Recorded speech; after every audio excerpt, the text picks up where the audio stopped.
지난 시간에 기드온이 드디어 미디안의 연합군과의 전쟁에서 승리를 몰아가는, 승리를 맛보는 하이라이트 같은 장면이 등장하게 되었어요.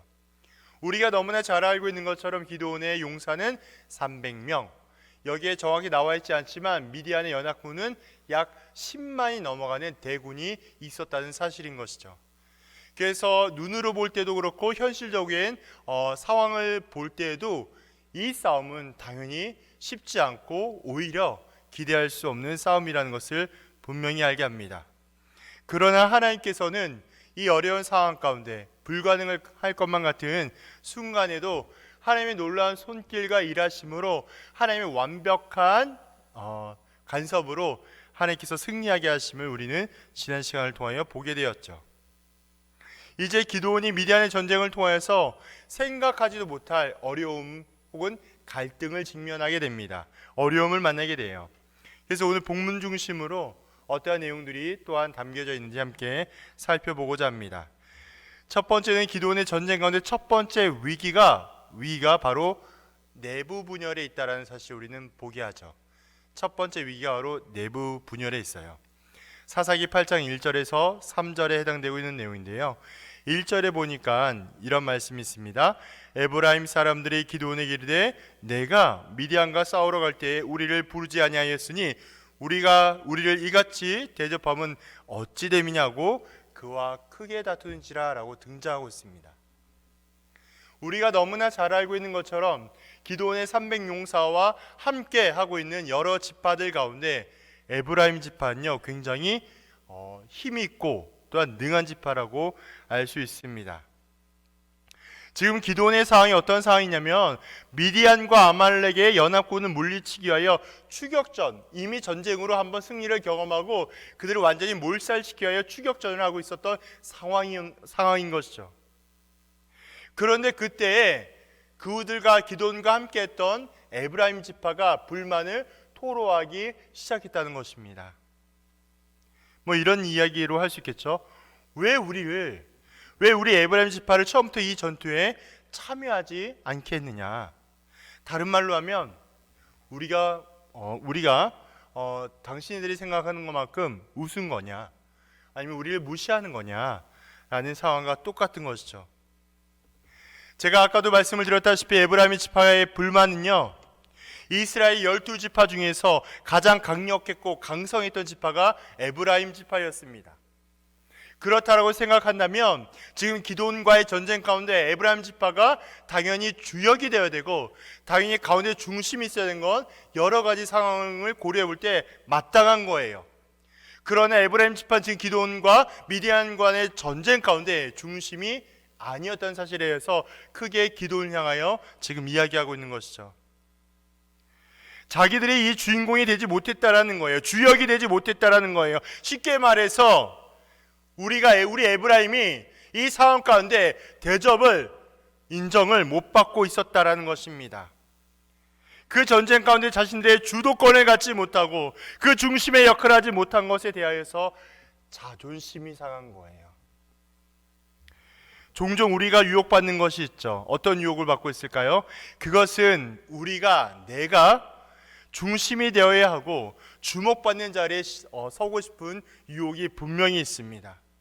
만약 그렇게 하지 못하게 될 때 우리는 혹은 나는 자존심이 상하게 되고 공동체 안에서 마음이 상하여 깨지게 되며 결국 공동체를 힘들게 하고 마는 역할을 자초하게 된다는 거예요. 그러나 우리가 점검해야 할 것은 하나님의 일을 준비하며 진행하게 될 때 내가 인정을 받거나 주목받는 것이 목표가 되는 것이 아니라 하나님의 일을 이루어지는 것, 하나님의 뜻이 이루어지기 위하여서 때로는 자존심도 내려놓아야 한다는 사실을 기억해야 합니다. 이러한 상황 가운데 기드온은 어떻게 하고 있을까요? 2절을 바라보니까 이런 말씀이 있죠. 기드온이 그들에게 이르되 내가 이제 행한 일이 너희가 한 것에 비교되겠느냐. 에브라임의 끝물 포도가 아비에셀의 만물 포도보다 낫지 아니하냐라고 그들을 향하여 온유하게 이야기하고 있는 것이죠. 기드온은 에브라임 지파를 향하여서 그들의 원망과 불평을 듣고 그들을 책망하고 정죄하고 구별하는 것이 아니라 그들을 향하여서 온유하고 지혜로운 말로 지금 대변하며 이야기하고 있는 것이죠. 더더더 재밌는 것이 있는데요. 그거 어떤 사실이냐면 미디안과의 전쟁 가운데 가장 공을 세운 사람은 바로 기드온이었다는 사실입니다. 기드온이 가장 큰 공을 세웠어요. 그런데 자신을 높이지 아니하고 오히려 자신을 낮추고 상대방의 노력과 수고와 공을 높이면서 에브라임의 지파에 화를 누그러뜨리고 있는 기드온을 보게 합니다. 사실 어떤 측면에서는 기드온이 처음 나팔을 불었을 때요, 에브라임 지파는 동참조차 하지 않았어요. 그 말은 이 전쟁에 참여할 마음이 없었다라는 것입니다. 그럼에도 불구하고 기도는 뒤늦게 참여하는 그런 에브라임 지파의 공을 세워주면서 그들의 마음을 풀어주고자 하는 애씀을 보게 하였습니다. 우리가 하나님의 일을 행하게 될 때, 우리가 영적인 전쟁을 치르게 될 때 하나님의 승리를 가로막는 여러 가지 요소 중에서 가장 큰 요소를 꼽으라면 무엇이 있을까요? 바로 내부적인 분열이라는 거예요. 서로 갈라지는 것이고요. 이런 것들이 있죠. 공동체의 분열을 이야기하고 있습니다. 분열은 전쟁을 하기도 전에 패배를 하게 만드는 가장 중요한 요소라고 할 수 있겠습니다. 그래서 사탄은요, 하나님의 공동체와 교회가 이렇게 영적인 싸움을 벌일 때 외적인 공격도 사용하지만 그 안에 내부적인 분열과 다툼을 통하여서 그들의 공동체가 깨어지는 역사를 행한다는 사실을 잊지 말아야 합니다. 결국 하나님께서 하나님의 일을 감당하게 될 때 가장 필요하면서 첫 번째 해야 할 일은 우리 모두가 하나님 앞에서 하나됨을 힘쓰고 노력해야 한다는 것이죠. 자칫 크고 작은 분열과 다툼과 갈등이 일어난다면 이것을 개인적인 어려움과 문제로 생각할 것이 아니라 공동체의 어려움과 문제로 확대될 수가 있기 때문에 상대방의 수고와 노력을 인정하고 함께 마음을 모아서 하나님께만 집중할 수 있도록 애씀이 절대적입니다. 우리는 그래서 끊임없이 말씀을 통하여 다시 한번 우리의 상황, 나의 모습들을 조명하며 성령의 구별하심과 은혜 가운데 깨닫고 살아내셔야 합니다. 나의 수고가 아니라 하나님의 은혜와 능력으로 감당해야 하는 것이죠. 두 번째는요, 무관심과 비협조적인 모습들을 보게 하고 있는 것이죠. 무관심과 비협조적인 것입니다. 다음의 내용들은요, 숫곡과 분우엘이 이 말씀을 통하여 등장하게 됩니다. 여러분들의 이해를 돕고자 잠깐 지도를 한번 띄워보겠는데요. 네, 잘 보이실까요? 빨간색으로 아랫부분이 에브라임 지파가 있는 진영에 있는 위치이고요. 오른쪽 위에 보면은 네모난 돼 있는 곳이 숫곡과 분우엘이 위치한 진영입니다. 그리고 전투는 저기 안에 갈골이라는 곳에 있는 곳이에요. 이렇게 지리적으로 보면은 이동 경로나 이런 상황들을 보게 될 때 넘어가셔도 됩니다. 그렇게 될 때 가장 중요한 숫곡과 분우엘의 협조는 너무나 중요하다는 사실에 있다는 것을 우리는 알게 합니다. 그래서 숫곡과 분우엘의 협조가 얼마나 중요한가를 지금 보게 하는데요. 이 숫곡과 분우엘에 있는 사람들은요, 기드온의 전쟁에 참여하기를 꺼려했던 사람입니다. 기드온의 요청을 거부했던 사람 중에 한 사람들이었던 거예요. 그것이 사사기 8장 5절과 6절 그리고 8절에 등장하고 있는 내용입니다. 읽어드릴게요. 그가 숫곳 사람들에게 이르되 나를 따른 백성이 피곤하니 청하건대 그들에게 떡덩이를 주라. 나는 미디안의 왕들인 세바와 살문나의 뒤를 추격하고 있노라니 숫곳의 방백들이 이르되 세바와 살문나의 손이 지금 내 손에 있다는 것이냐. 어찌 우리가 내 군대에게 떡을 주겠느냐 하는지라. 아멘. 나와 있는 말씀처럼 뭐예요? 싫다는 거예요. 너가 그렇게 나한테 간청하는 거 나 못 들어주겠다는 거예요. 나 그 전쟁에 참여 못 하겠다는 거예요. 왜요? 우리가 이 전쟁에 참여하면 혹여라도 너네가 지게 되면 뻔하잖아요.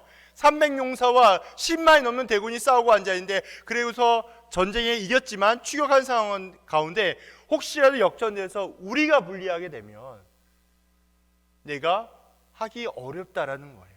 못하겠다라는 것이죠. 그들은 그러한 자세와 모습을 보여주고 있는 것입니다. 단번에 거절합니다.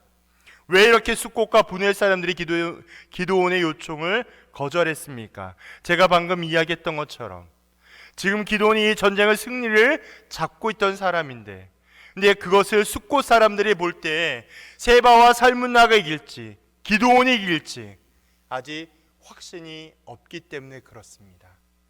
여전히 그들의 마음 가운데는 하나님의 믿음의 눈과 영이 아니라 그들의 눈과 귀와 경험으로 판단하고 경험하는 것을 보게 하는 것이죠. 만약 세바와 살문나가 역전을 하여서요 기도원을 도와준 것을 문제를 삼게 된다면 그들 역시도 큰 곤욕과 어려움을 겪을 수 있기 때문에 굳이 이러한 전쟁을 개입할 필요가 없다라고 여겨진 것입니다. 누구의 편도 들지 않겠다는 숫곳 사람들의 입장은요 사실 기도원에게 아무런 해를 끼치지 않는 그냥 그저 평범한 사람들처럼 보여질 수 있어요. 그러나 중요한 건 뭐냐? 하나님의 전쟁에 참여하지 않음으로 인하여서 적을 이롭게 하고 있는 잘못된 행동이었음을 정확하게 깨닫게 합니다. 표를 보여드릴게요. 에브라임 지파와 숫곳과 분해를 제가 조금 정리해 보았습니다. 잘 보이는지 모르겠지만 첫 번째 에브라임 지파는요 영적인 지도자인 기드온을 비방하고 어려워하고 불평하고 그렇게 부정적인 말들을 많이 합니다. 우리가 성경을 통해 이야기했던 것처럼 그래서 그 공동체 안에 어려움을 경험하게 되고요 힘겨움을 맞이하게 됩니다. 중요한 건 전쟁에 참여해서 적과 함께 싸우는 것을 경험하게 되죠. 숫곳과 분해는 어떻습니까? 기돈과 군사들에게 직접적인 어려움과 해를 주진 않아요. 에브라임 지파와 다른 모습을 갖고 있습니다. 근데 중요한 사실은 전쟁을 나 몰라라 해요. 무슨 말이에요? 우리에게 당장 해를 주진 않지만요 적들을 이롭게 하는 그러한 어리석은 모습을 보여주고 있습니다. 넘어가 주세요. 자, 이 두 지파 가운데 어떠한 사람들이 더 나쁜 혹은 잘못된 행악한 사람이라고 우리가 이야기할 수 있겠습니까? 겉으로 볼 때에는 에브라임 지파가 힘겹게 만들어 보이고요 에브라임 지파가 기도를 어렵게 한다고 생각할 수 있습니다. 네, 그것이 틀리지 않다라고 저도 말하고 싶어요. 그래서 다투고 비방하며 군사들 안에서 서로 힘들게 만듭니다. 하지만 중요한 사실은 전쟁에 참여하지 않는 지극히 집단 이기주의 같은 그러한 모습을 보게 한다라는 것이죠. 그것이 바로 숫곳과 전쟁에 참여하게 되는 것이죠. 에브라임 지파가 전쟁에 참여해서 어려움을 동참하게 한다는 것을 보게 합니다. 반면에 숫곳과 분해할 사람들은요 땀과 피를 한 방울 흘리지 않아요. 기도원에게 직접 해를 끼치지 않습니다. 하지만 공짜로 평화를 얻기 위해서 중립적인 자리와 모습을 통하여 그들의 안정과 안녕을 지키고자 합니다. 이러한 사람들은요 자신들의 안전만 생각하며 지키는 기회주의자 같은 사람이라고 할 수 있겠습니다. 겉으로 보기에는 에브라임 지파 사람들이 기드온과 이스라엘을 힘들게 하는 것처럼 보여지겠지만 그 실상은 숫곳과 분해할 사람들이 더 큰 피해를 주고 있다는 사실을 성경은 우리에게 권면하고 있습니다. 우리 공동체 안에 활동하게 될 때에요 우리를 힘들게 하는 사람들이 꼭 있죠. 우리를 비방하거나 우리를 돕지 않거나 혹은 갈등을 일으키거나 그런 일들이 우리 주변에 어렵지 않게 발견됩니다. 하지만 이들이 하나님의 나라의 일들을 감당하고 동참하게 된다면 마치 지금의 본문에 나와 있는 에브라임 지파처럼 적들과 싸워 이기게 하는 힘을 가하게 된다면 더 이상 그들은 우리의 적이 아니라는 거예요. 나와 마음과 생각은 다르지만 여전히 우리와 함께하는 하나의 공동체라는 사실을 기억해야 합니다. 오히려 우리를 돕지 않고 방관하는 사람들이요 하나님 나라의 걸림돌이 될 수 있습니다. 그런 측면에서 누가 우리의 편인지 우리를 해롭게 하는지를 정확하게 분별할 수 있어야 해요. 그렇다면 숫곳과 분해를 기도는 어떻게 징계하고 있을까요? 기드온의 징계라고 우리는 설명하고 있지만 사실 하나님께서 기드온을 통하여 정죄하고 징계하며 벌하는 것을 알 수 있습니다. 어떻게 하냐? 첫 번째는 들과시와 찔레로 징벌하고 있습니다. 왜 들과시와 찔레로 숫곳 사람들을 징벌하고 있을까요? 하나님의 일에 참여하지 않고요, 방관자로 사는 삶이 얼마나 고통스럽고 어려운지를 알게 하는 행위가 바로 이 찔레로 숫곳 사람들을 징벌하는 모습이라고 할 수 있겠습니다. 하나님의 일에 동참하지 않고 자기 만족과 자기 평화를 위하여 살아가게 된다면 살이 찢어질 것 같은 고통을 통해 우리를 징계하신다라는 것을 우리는 알게 합니다. 오늘 함께 읽진 않았지만 8장 후반부에 보면 이들 모두가 다 죽고 마는 장면들이 등장합니다. 그 다음에 두 번째로 어떻게 징계하냐면 분우엘의 망대를 무너뜨리는 것으로 징계하고 있습니다. 왜 망대를 무너뜨릴까요? 원래 망대는요, 높게 건축하여서요, 멀리서부터 다가오는 적들을 쉽게 발견하고 적의 공격을 대항하는 아주 중요한 유익한 방어물로서 피난처의 기능을 하는 가장 중요한 부속 시설이라고 할 수 있겠습니다. 그런데 분우엘의 망대를 무너뜨림으로 기드온이 주고 있는 교훈은 하나님이 없는 안전은, 하나님이 존재하지 않은 어떤 것은 그것을 준비하고 점검하여도 결코 안전하지 못한다라는 사실을 교훈하고 있기 때문에 그렇습니다. 어떤 면에서 분우엘의 망대는 우리는 이 망대가 있어서 견고하다, 이 망대 때문에 우리가 보호함을 받을 수 있다라고 생각할 수 있겠지만 자신들의 안보와 안전에 대한 상징과 같은 그런 망대를 끊임없이 포기하지 않고 잡고 있는 약함을 보게 합니다. 지금 우리 청년 여러분들의 마음과 머리 가운데 분명하게 떠오른 무엇, 그 어떠한 요소와 내용이 있다라면 그것이 여러분만의 하나님께서 하시는 망대가 될 수 있습니다. 아무도 모르지만 하나님과 여러분만이 아는 그 망대가 있으면 그것을 하나님 앞에 철저히 인정하시고 깨트려서 하나님께서 원하시는 기쁨과 은혜와 보호하심 가운데 살아가기를 축복합니다. 하나님은요, 그것을 정확하게 짚고 넘어가시겠다는 것이에요. 하나님은 그 분우엘의 망대를 무너뜨리면서 그들을 정확하게 짚고 넘어가겠다고 이야기하고 있는 것입니다. 여전히 버리지 못한 염려와 근심 가운데 하나님보다 더 가치 있게 여기고 중요하게 다루는 그것이 있다라면 우리 하나님께서는 그것을 철저하게 깨뜨리고 무너뜨린다라는 것이에요. 그래서 망대의 무너짐은요, 항상 일시적이며 쉽게 무너질 수 있다라는 상징과 뜻을 갖고 있습니다. 그렇지만 하나님의 인도하심과 보호하심은 그 어떠한 것으로도 무너뜨리거나 깨뜨릴 수 없음을 우리 모든 청년들은 기억하기를 소망합니다. 우리의 삶의 자리에서 우리가 생각하는 모든 안전장치들 하나님께서 마음만 먹게 된다면 한순간도 사라질 수 있다는 것을 인정해야 합니다. 우리의 진정한 망대는요, 오직 여호와 하나님, 우리의 방패, 우리의 구원자, 우리의 피난처가 되어주시는 하나님 한 분뿐입니다.